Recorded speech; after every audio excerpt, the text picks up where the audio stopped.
Bismillahirrahmanirrahim. Assalamu alaikum to all. My name is Waris Ali and I am pre-medical student of entry class. So today we are going to discuss the topic number 4 of chapter number 1 first year biology, that is applications of biology in the welfare of mankind. मतलब कि जब हम word application पर focus करेंगे तो इसका मतलब अब जब हम पूरे को फोकस करेंगे हमें ये मालूम हो रहा है कि बायोलॉजी ने मैनकाइंड की भलाई के लिए कौन सी खिदमतें सर अंजाम दी हैं। तो चलिए आगे चलते हैं। अब आप देखें बायोलॉजी का मतलब है स्टडी ऑफ लाइफ। मतलब किसी भी ह्यूमन को, किसी भी पर्सन को अगर बायोलॉजी की नॉलेज है, उसे पता है कि बायो क्या है, लाइफ क्या है, कौन सी चीज़ खराब है हेल्थ के लिए, कौन सी अच्छी है, कैसे लाइफ इमर्ज हुई, हम कैसे आए, वो पर्सन उसमें खुद ही एक अवेयरनेस आ जाती है। वो पर्सन वो भी प्रोग्राम में पार्टिसिपेट करता है जिसमें उसको बताया जाए कि आप अपनी हेल्थ को कैसे प्रोटेक्ट कर सकते हैं, आप अपने इन्वायरमेंट को कैसे बचा सकते हैं, अपनी हेल्थ को पैथोजन से कैसे बचा सकते हैं। तो एप्लीकेशंस तो बायो की बहुत हैं, पर अकॉर्डिंग टू आवर बुक हमारे पास जो है वो इम्पोर्टेंट एक एग्रीकल्चर और दूसरा मेडिकल साइंस। अब एग्रीकल्चर में एक हाइड्रोपोनिक्स और क्लोनिंग आ जाता है, और मेडिकल साइंस में vaccination, antibiotics, radiotherapy and chemotherapy. हम एग्रीकल्चर को अभी डिस्कस नहीं कर रहे, आज हम कर रहे हैं मेडिकल साइंस में क्या खिदमतें सरअंजाम दी हैं बायोलॉजी ने। तो चलें स्टार्ट करते हैं। आप खुद ही फोकस करें 17th सेंचुरी में, तब आप देखेंगे कि रेट ऑफ मॉर्टेलिटी और रेट ऑफ मॉर्बिडिटी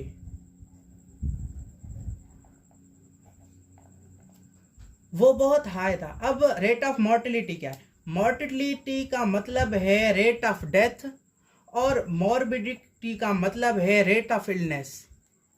तो 17th सेंचुरी से पहले वो बहुत ज़्यादा था।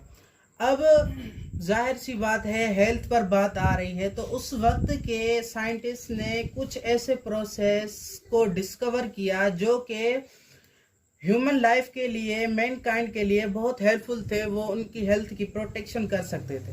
तो एक साइंटिस्ट थे एडवर्ड जेनर, जिन्होंने 1975 में वैक्सीनेशन को डिस्कवर किया। अब वैक्सीनेशन क्या है? हमारे पास बुक में एक वर्ड लिखा हुआ है इम्यूनाइजेशन बाय वैक्सीनेशन। अब इम्यूनाइजेशन का मतलब है टू इंक्रीज द इम्यूनिटी।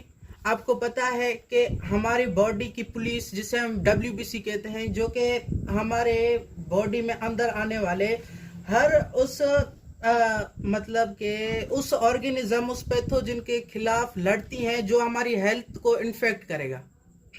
तो वैक्सीनेशन, इम्यूनाइजेशन बाय वैक्सीनेशन का मतलब है कि वैक्सीनेशन के जरिए अपने इम्यून सिस्टम को स्ट्रॉन्ग करना। तो वैक्सीनेशन जो कि एडवर्ड जेनर ने 1795 में वो वैक्सीन को दरियाफ्त किया, मतलब कि डिस्कवर किया।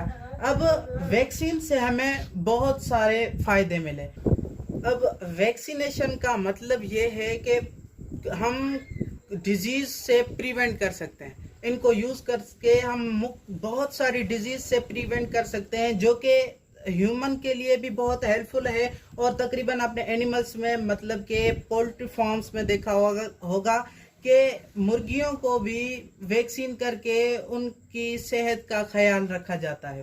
तो ह्यूमन में आप देखेंगे तो बहुत सारी जो मेन डिजीज हैं जो कि अब बहुत रिड्यूस हो चुकी हैं, पोलियो, स्मॉल पॉक्स और हेपेटाइटिस। पोलियो का तो आपको पता है कि जो तकरीबन के चाइल्डहुड में होती है बच्चों को, और वो लॉन्ग लाइफ भी हो सकती है, जिसमें कि ह्यूमन की बॉडी बहुत इन्फेक्ट होती है।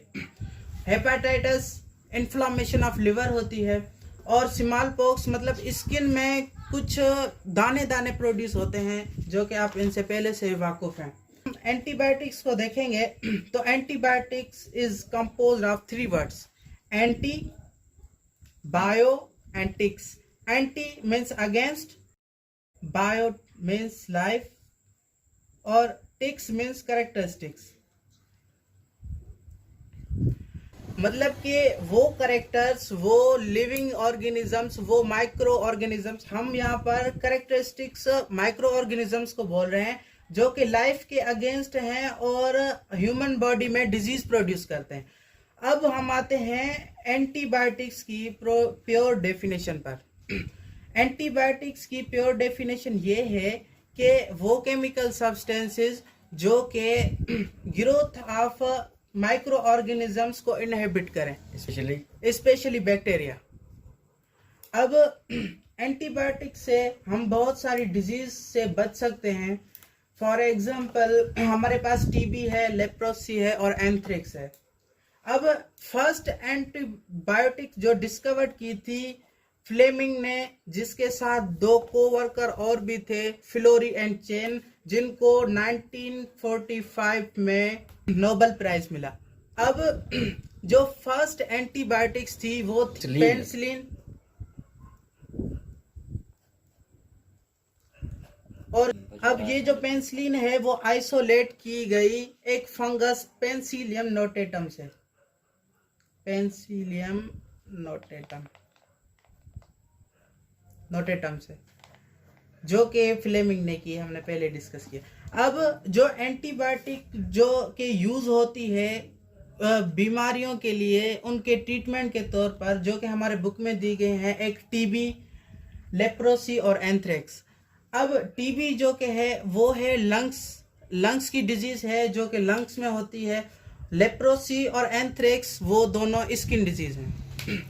अब हम आगे आते हैं एक दूसरी डिस्कवरी जिसे हम रेडियोथेरेपी कहते हैं। अब रेडियो लफ्ज में से ये फुली जाहिर हो रहा है, radio means rays, therapy means treatment. अब radio means rays, therapy means treatment. Radiotherapy में हम स्पेशली एक्सरेज की बात कर रहे हैं।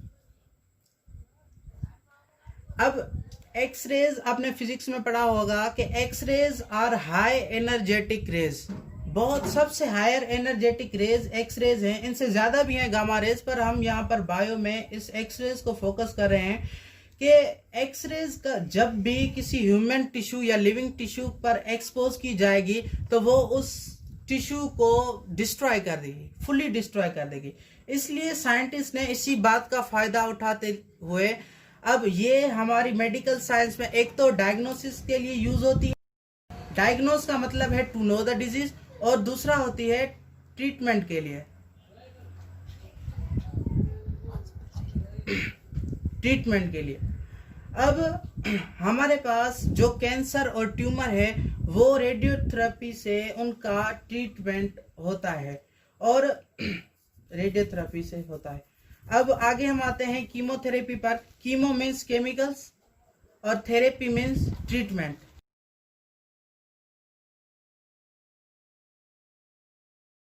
हम क्या कर रहे हैं, डिजीज का ट्रीटमेंट कर रहे हैं with the help of chemical substances. अब क्या हो रहा है, कुछ ऐसी डिजीज थी जो कि रेडियोथेरेपी से उनका ट्रीटमेंट नहीं हो रहा था, तो साइंटिस्ट ने एक ये भी वे प्रोड्यूस किया कि वो डिजीज, फॉर एग्जांपल कैंसर और एड्स। कैंसर आपको पता है कि कैंसर जो कि स्लोली पूरी बॉडी में स्प्रेड हो जाता है, और एड्स जो कि HIV वायरस की वजह से होता है। अब ये इनके ट्रीटमेंट के लिए भी यूज होते हैं। सो आज हमने पढ़ा जो topic applications of biology in the welfare of Mankind, मतलब कि बायोलॉजी की क्या खिदमत थी मैनकाइंड के लिए। Thank you so much. This is all about the applications of biology in the welfare of mankind. Thank you so much.